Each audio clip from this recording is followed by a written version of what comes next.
여야의 세월호 특별법 협상이 난항을 겪고 있는 가운데 오늘 본회의 처리가 불발될 경우 7월 임시국회를 다시 열 가능성이 높아지고 있습니다. 네, 오늘 730 재보궐선거 공식선거운동이 시작되면서 지도부가 대거 지원 유세에 나서는 등 여야 경쟁이 뜨거워지고 있습니다. 이번엔 국회로 가보겠습니다. 이강진 기자.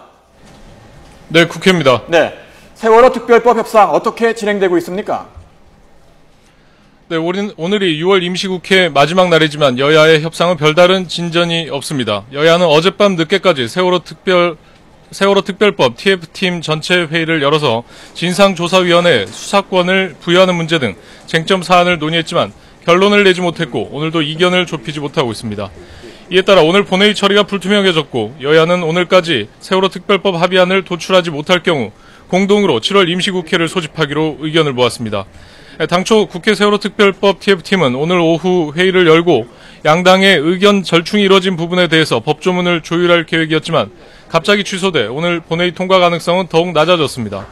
여야는 다만 세월호 진상규명위원회에 동행명령권을 부여하는 방안에는 잠정 합의한 것으로 알려졌습니다. 동행명령장은 소환조사가 필요하다고 판단하는 인물이 불응할 경우 발부하는 것으로 이는 사실상 조사위에 수사권을 주는 효력을 갖는다고 세월호 TF 관계자는 설명했습니다. 네, 730 재보궐선거 오늘 공식선거운동 시작됐는데요. 선거 열기도 달아오르고 있죠? 네, 그렇습니다. 여야는 지도부가 각 후보의 선거사무소 출정식과 거리 유세를 지원하는 등 대대적인 지원에 나서는 등 본격적인 선거체제로 돌입했습니다. 안정적인 과반 확보를 목표로 하는 새누리당은 김무성 대표를 비롯한 당 지도부가 충남 서산 태안과 경기도 수원 평택 등을 돌며 지원 유세를 벌이고 있습니다. 지방선거에 무승부를 만회하겠다고 목표를 세운 새정치연합 지도부와 의원들은 서울 동작을에 출마한 기동민 후보의 선거사무소에 대거 참석해 의원총회를 열며 지원 유세 시동을 걸었습니다. 서울 동작을의 노회찬과 수원 천호선 후보의 선전을 기대하고 있는 정의당은 집권 여당의 독성과 새정치연합의 계파 정치를 심판해달라고 호소했습니다.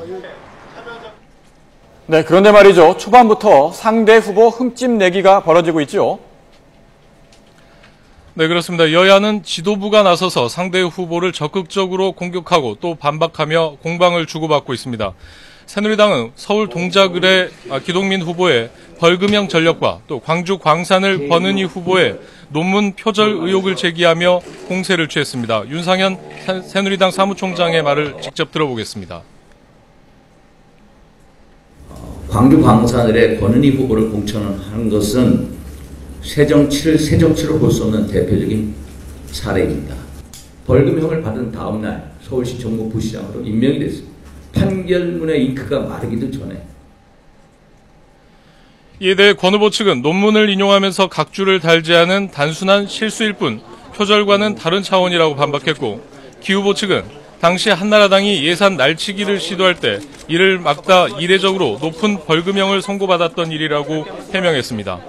새정치연합도 물러서지 않았습니다.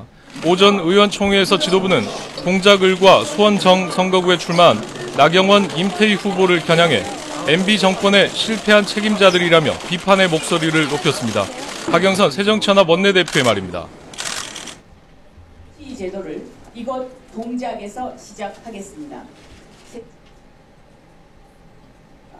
바로 MB의 아바타들입니다.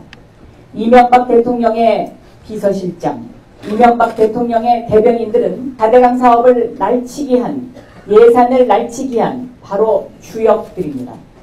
지금 4대강, 그 4대강이 바닥이 썩고 있습니다. 이에 대해 새누리당은 새정치연합 후보들의 도덕성과 양심을 먼저 평가한 뒤에 경쟁 후보에 대해 평가하라고 맞받아치는 등 상대 후보에 대한 공방으로 선거전이 달아오르고 있습니다. 지금까지 국회에서 YTN 이강진입니다.